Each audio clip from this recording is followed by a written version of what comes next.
Most lottery winners believe the IRS shows up after the check clears, after the celebration, after the first major purchase, and the family calls, and the moment the new reality finally starts to feel real. That belief is one of the most expensive mistakes a jackpot winner can make, because the IRS doesn't react to a win, it anticipates one. And by the time a winner walks out of a lottery office holding a check that will change their life forever, the IRS has already been working for hours. Today, we reveal the 8 things the IRS does before every jackpot winner spends a single dollar. And understanding each one could be the difference between building lasting wealth and handing a significant portion of it back to a system that never once waited for an invitation. Most winners never see any of these 8 moves coming. The ones who do tend to keep far more of what they won. Number 1. The IRS mandates federal withholding before the check is cut. Before a lottery winner touches a single dollar of their prize, the IRS has already taken a piece of it. Not figuratively, literally. Federal law requires lottery agencies to withhold 24% of any prize above $5,000 before the check is ever issued. That withholding happens before the winner signs a release form, before they pose for the oversized check photo, before they make a single phone call. The money is gone before they see it. But here is what most winners never find out until it is too late. That 24% is not the final tax bill. It is a down payment.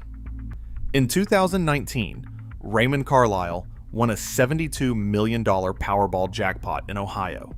He took the lump sum, which came to approximately $43 million before taxes. The Lottery Commission withheld 24%, roughly $10.3 million, before issuing his check. Raymond assumed that settled his federal obligation for the year. He bought property. He covered family debts. He funded a business his brother had been pitching for years. Then April arrived. Because Raymond was now in the 37% federal income tax bracket, his actual obligation on the winnings was 37%, not 24%. That left a gap of approximately $5.6 million he owed the IRS above and beyond what had already been withheld. He had been spending money he did not actually own yet, and the IRS had simply been waiting for him to figure that out. Smart winners understand this distinction before they ever walk into a lottery office. The 24% withholding is not a settlement. It is a deposit. The true number, for anyone whose lottery income pushes them into the top federal bracket, which is essentially every large jackpot winner in the country, is 37% at the federal level. And state taxes haven't entered the picture yet. In states like New Jersey or California, combined state and federal rates can push the effective tax burden above 50% of the total lump sum. That gap between what the lottery withholds and what the IRS actually expects is where most winners begin losing money before they have spent a cent of their own choosing. The smart move starts before the commission hands over the check. A tax attorney calculates the true combined liability, identifies exactly what amount needs to stay untouched, and builds a reserve around it before discretionary spending begins. Without that reserve, every dollar a winner spends freely in the first year may not belong to them yet. Raymond found that out in April. Smart winners find it out before they claim. Number 2, the IRS receives formal notification the moment you claim. This surprises almost every winner who hears it for the first time. Most assume the IRS learns about their win when they file their return in the spring following the win. It doesn't. The IRS learns about it the moment the Lottery Commission processes the claim, not days later, not after the money has been deposited. The same day the winner signs the paperwork. Federal law requires any entity paying gambling winnings above $600 to file a Form W-2G directly with the IRS, not with the winner, with the IRS. That form reports the winner's full name, their social security number, the exact prize amount, and the withholding. It is filed automatically as a standard part of the claims process. before the winner has finished celebrating, before they have told their family, before they have slept on any of it. The IRS has a complete and permanent record of the win before the winner's very first deposit clears. In 2021, Cassandra Elliott won $44 million in the Illinois lottery. She claimed under her personal name, not through any legal entity, and walked out of the lottery office believing the process was finished. What Cassandra didn't know was that at the moment she signed her claiming paperwork, a data flag was created in the IRS system tied permanently to her Social Security number. Every return she filed from that point forward would be compared against the W-2G already sitting in the system. 3 years after her win, Cassandra accepted a consulting arrangement through an informal handshake agreement. The income went unreported on her return. The amount was modest relative to her original prize, just under $40,000. But because her Social Security number carried the W-2G flag, the gap between her reported income and third-party banking records triggered an automated audit review. What would have been an unremarkable discrepancy for an ordinary taxpayer became a 2-year examination for Cassandra. Months of correspondence, thousands in professional fees, all of it stemming from a piece of income that had nothing to do with the lottery itself. The IRS did not go looking for her win. The Lottery Commission delivered the information on the day she claimed. Smart winners understand that from that moment, their financial decisions are being observed with a level of attention most people never experience, and they make every decision accordingly. Number 3, the IRS flags your Social Security number for enhanced scrutiny. The W-2G is only the first piece. Once it lands in the IRS system, it doesn't just create a record. It changes the way the winner's Social Security number is treated for every return they file from that point forward. Here's what most people have never heard of. The IRS runs every tax return in the country through a computerized scoring model called the Discriminant Information Function, known as the DIF score. This system identifies returns that deviate statistically from expected patterns for a given taxpayer profile. Most returns score within a range that moves through the processing pipeline without additional review. A jackpot winner's return cannot score in that range. The income spike alone is enough to push the DIF score into territory that flags the return for additional attention. Add in new investment activity, a trust or LLC structure, potential charitable deductions, and that score climbs further still. In practical terms, this means a lottery winner's post-claim returns are not reviewed the same way an ordinary return is. They receive more scrutiny, more comparison against third-party filings, more cross-referencing against the W-2G already on record. And the IRS sends no communication informing the winner that any of this has changed. It simply begins treating their returns differently, indefinitely, for every year that follows. In 2017, Gerald and Patricia Holloway won $38 million in a Midwest state lottery. Their tax attorney warned them about the DIF scoring system explicitly before they claimed. He told them that from the moment the W-2G was filed, their returns would be evaluated differently than any return they had ever filed before. He structured their first 3 post-claim filings with documentation so comprehensive that every deduction had full support before the return was submitted. When the IRS sent a correspondence notice in year 2 requesting records for 3 charitable deductions, the Holloway's team had every receipt, every acknowledgement letter, and every confirmation document already organized and ready. The matter was resolved in 28 days with no adjustment to their tax liability. Winners who never hear about the DIF flag file their post-win returns the same casual way they always have. Minimal documentation. The assumption that honest numbers are sufficient. That assumption works for an unflagged return. It does not work for theirs. The flag exists from the moment the W-2G is filed. It doesn't expire. It doesn't reset. It simply changes the standard of evidence the winner is held to for every year that follows, whether they know it or not. Number 4. The IRS pre-calculates your estimated tax obligations. Most lottery winners discover they owe quarterly estimated taxes the same way they discover most expensive surprises, when a bill arrives that nobody warned them about. But here is what most of them never realize. That bill is not a discovery the IRS is making for the first time. The IRS pre-calculated what the winner should have been paying every quarter from the data it already held on the day the W-2G was filed. It simply waited to see if the winner figured out the obligation on their own. Federal law requires any individual whose tax liability exceeds $1,000 and who lacks employer withholding to make quarterly estimated tax payments. The due dates are fixed: April, June, September, January. For a lottery winner, those payments are expected to begin in the quarter immediately following the win. Not next filing season, the next quarter.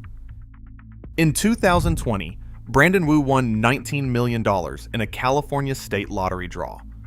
He took the lump sum and received approximately $6.4 million after withholding. He assumed the withholding had settled his federal obligation and spent the following 8 months without engaging a tax professional. He hired a CPA in February of the following year, weeks before his first post-win return was due. The CPA opened the file and found the problem immediately. Brandon's total tax liability exceeded the amount withheld. That meant quarterly estimated payments were owed for 3 of the 4 prior quarters. He had missed all 3. The IRS had been calculating the underpayment penalty from the first missed deadline. By the time it was assessed, the total came to just over $84,000. Not because Brandon was dishonest, because nobody told him the quarterly obligation was activated the moment his prize was dispersed. The IRS does not mail a welcome packet to lottery winners explaining any of this. It assumes they have professional counsel in place, and when they don't, it runs the numbers, accumulates the penalties, and presents the full total at filing time with no exceptions for winners who simply didn't know the clock had been running from the moment they claimed. Smart winners have their tax attorney or CPA calculate and automate quarterly estimated payments before they leave the lottery office on the day of the claim. The payment schedule is established immediately. The amounts go out automatically each quarter, and the IRS never accumulates a single missed payment to build a penalty from. The opening never exists because a prepared winner never creates one. Number 5. The IRS monitors for incomplete gift tax reporting. The moment a jackpot winner's name becomes public, money starts moving. To a daughter who needs help buying a home. To a son who has been trying to start a business. To parents, siblings, lifelong friends, and causes the winner has quietly wanted to support for years. That generosity is real. But every dollar above a specific threshold that moves from the winner's account to someone else's is a reportable event. And the IRS watches for those movements specifically in the years following a large jackpot claim. Here's what most winners have never been told. The federal gift tax annual exclusion allows any individual to transfer up to $18,000 per year to any single recipient without triggering a reporting requirement. $1 above that threshold in a given calendar year requires the filing of Form 709, the United States Gift and Generation Skipping Transfer Tax Return. Most lottery winners have never seen a Form 709. Most give significant sums to family members in the weeks following a win and file nothing because it feels like their money to distribute as they choose. No paperwork required. The IRS has a different view of it, and it has tools that find transfers that were never reported. In 2022, Shirley Patterson won $56 million in a Texas Powerball draw. In the month following her claim, she transferred $250,000 to her daughter toward a home, $180,000 to her son to fund a business, and $90,000 to her sister to clear medical debt. Every transfer exceeded the annual exclusion. No Form 709 was filed for any of them because nobody told Shirley one was required. 2 years later, the IRS matched those transfers to her flagged Social Security number through automated banking activity reports generated under the Bank Secrecy Act. Any deposit or wire above $10,000 generates a currency transaction report. A sudden pattern of large outgoing transfers from a flagged account generates a suspicious activity report. Both were triggered in Shirley's case. A notice arrived requesting documentation for every significant financial movement in the claim year and the 12 months following. Shirley faced the gift tax examination itself and accuracy-related penalties for the missing filings going back across multiple years. Here is what most winners don't know. Exceeding the annual exclusion does not automatically create a tax bill. Amounts above the threshold can be applied against the federal lifetime gift and estate tax exemption, which currently sits at $13.61 million per individual. But that application has to be formally reported on a Form 709.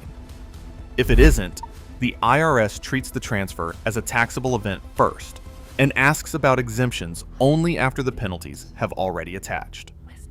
Smart winners route every significant financial transfer through an estate attorney before any wire is sent. The documentation precedes the money. Every single time. Because without it, generosity is not just a gift. It is a liability with a penalty attached. Number 6. The IRS cross-references lottery winnings against existing tax debts. Here is something most lottery winners have never been told. Before the Lottery Commission releases a single dollar of the prize, it is legally required to check whether the winner owes money to the government, not as a courtesy, as a requirement. And if that check returns a balance, the government takes what it is owed directly from the prize before the winner ever sees a check. This mechanism is called the Treasury Offset Program. It is administered by the Bureau of the Fiscal Service and allows federal and state agencies to intercept lottery prize payments to satisfy outstanding obligations, including unpaid federal income taxes, defaulted student loans, child support arrears, and certain state-level debts. The Lottery Commission runs the winner's Social Security number through the offset database automatically as a standard part of the claims process. If a match is found, the relevant amount is deducted, and the winner receives whatever remains. In 2018, a man in Michigan won $2 million in a state scratch-off game. He had carried $36,000 in unpaid federal income taxes for several years without resolution. When he arrived at the lottery office to claim, the commission informed him that $36,000 had already been allocated to the IRS through the offset program.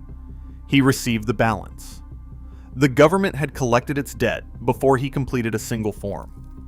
But the offset program reaches further than most people assume. It surfaces defaulted student loans that have gone unaddressed for years. It finds child support obligations the winner may have assumed were forgotten. It pulls from debts tied to government programs a winner left behind long ago without ever formally settling. The mechanism runs automatically. There is no advance notice. The government does not announce its intention to use it. Smart winners audit their own financial history thoroughly before walking into a lottery office. They pull their IRS account transcript, identify every outstanding balance, and address those obligations proactively with their attorney before the claim is filed. Some debts can be resolved quickly. Others can be negotiated into installment arrangements before the prize money arrives. Either way, the winner controls the timeline. Because the alternative is having the Lottery Commission find those debts automatically, at the claims window, in a public office, on the government's timeline. That is not a conversation any prepared winner should be having for the first time on the most important financial day of their life. Number 7. The IRS examines the claiming entity structure for compliance. By now, most informed lottery winners have heard that claiming through a trust, or LLC, is the smart move, and it is. But what almost nobody hears is what happens to that structure after the claim is filed. The IRS does not simply accept the entity and move on. It looks at the entity. It evaluates whether the structure is real. And what it finds during that evaluation determines whether the protections the winner's attorney designed hold up or fall apart entirely. The IRS applies what tax professionals call the economic substance doctrine when it reviews a claiming entity. The standard is not complicated. For a legal structure to be recognized for tax purposes, it must have genuine economic substance beyond simply reducing the winner's tax exposure.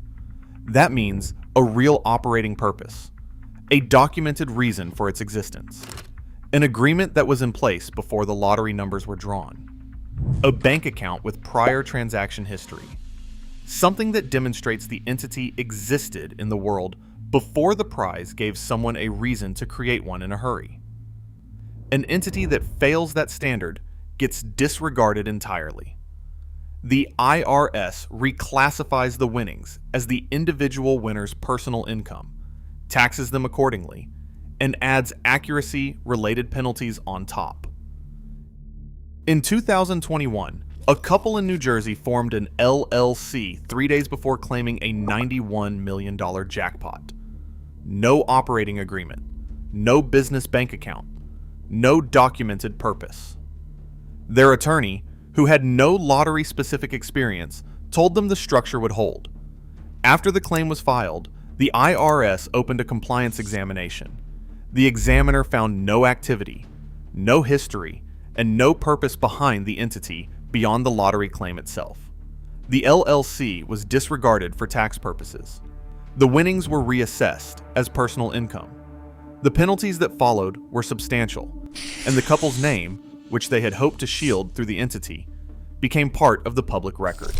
Contrast that with David Haynes, a warehouse manager from Texas, who won $63 million in 2020.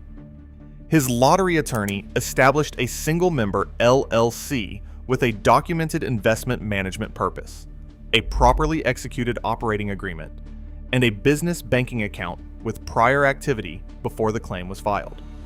The entity had a genuine reason to exist before the lottery ticket ever became relevant. When the IRS reviewed the structure, it held up entirely. The entity had substance. The documentation was in order. The protections held. And not $1 of the tax treatment his attorney designed was lost because the entity couldn't stand up to scrutiny. The difference was not the type of entity. Both the New Jersey couple and David Haynes used an LLC. The difference was everything that existed inside the entity before the lottery ticket became relevant. Smart winners don't build claiming structures the night before a claim. They build structures with substance, purpose, and history.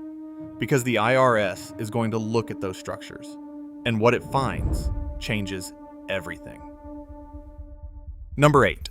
The IRS positions itself to audit the claim year return before it is filed. This is the one that almost nobody in the lottery winner advice space talks about. And it may be the most consequential of all 8. By the time a jackpot winner sits down with their accountant to file their first post-claim tax return, the IRS has already constructed a version of that return. Not the full return, but a profile, an expectation, a detailed picture of what an honest, accurate filing from this particular taxpayer should look like, built entirely from data the IRS already has. Here is how it works. The W-2G the Lottery Commission filed on the day of the claim gave the IRS the gross prize amount, the withholding, the winner's identifying information, and the claim date. From that, the IRS builds an expected income profile for the claim year. It knows approximately what the winner earned. It knows what deductions and credits are reasonable at that income level. It knows what a properly prepared return from this taxpayer should roughly look like before the winner's accountant has opened a new file. When the actual return is filed, the IRS compares it against that profile automatically. Any significant deviation, a charitable deduction that appears disproportionately large, an investment loss that offsets an unusual share of the prize, Income that doesn't reconcile with third-party reports triggers a review.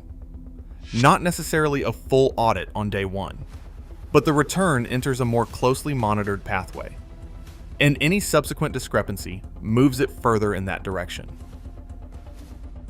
In 2019, Helen and Marcus Stanton won $47 million in a Mega Millions draw in Colorado. Their accountant was experienced and capable, but had never worked a flagged return before. In the claim year, the Stantons took several large deductions that were entirely legitimate, documented with the level of support that passes without comment on an ordinary return. A donor-advised fund contribution was missing a proper written acknowledgement from the receiving organization. A rental property loss was not supported by the correct depreciation schedule. On a standard return for any other taxpayer, those gaps would likely go unnoticed. On a return with a W-2G for $47 million already on file in the IRS system, they triggered a correspondence audit 8 months after the filing date. The Stantons spent 14 months resolving the review. They produced over 400 pages of documentation. They owed nothing additional in tax. But the process cost them $38,000 in accounting and legal fees and 14 months of ongoing stress and uncertainty. Not because anything they claimed was fraudulent. Not because their accountant was incompetent. Because the return was not built for the level of scrutiny a flagged account automatically receives. And nobody in the room knew that standard had changed the day the Lottery Commission filed the W-2G. Smart winners do not wait for tax season to think about documentation. Their CPA begins building the claim year return on the day the prize is claimed. Every anticipated deduction is identified before it is taken. Every supporting document is gathered before the return is filed. The return that arrives at the IRS matches the profile the IRS already built closely enough that the automated comparison raises nothing. No flag, no review, no months of correspondence, and thousands in professional fees. That level of preparation does not happen by chance. It happens because someone in the room understood that the IRS had already written the first draft of that return on the day the Lottery Commission filed the W-2G, and they prepared accordingly. The winners who walk away with the most are not the ones who won the biggest jackpots. They are the ones who understood that the IRS was already in the room before they arrived. Every story of a lottery winner who lost far more than expected to taxes, penalties, and audits they never saw coming has the same origin point. They treated the claiming process as a finish line. They celebrated. They spent. They assumed the hard part was behind them. Smart winners treat it as a starting gun. They understand that the moment the winning numbers match, a clock starts that most winners don't even know is running. In 2023, a woman in Georgia named Denise Rollins won $88 million in a Powerball draw. She had done her homework. She established a trust before claiming. She walked into the lottery office with a lottery attorney beside her. By every standard measure, she was prepared. What she didn't know was the precise sequence of IRS actions that begin the moment a W-2G enters the system. Her first post-claim return was accurate and well organized, but not built with the documentation architecture a flagged account requires at every level. It triggered a compliance review 6 months after filing. Nothing was wrong. The IRS confirmed that. But 11 months and $52,000 in professional fees later, Denise understood something she wished she had known before she claimed. Knowing you need a team is just the beginning. Knowing what that team is up against, what the IRS is already doing on the other side of the table, is the knowledge that actually keeps the money. The jackpot is not the prize. The window between winning and claiming is the prize. What a winner builds deliberately inside that window, with the right people before the world finds out, is what they actually get to keep. Because the IRS doesn't wait for the celebration to end. The winners who keep the most understand that, and they prepare accordingly.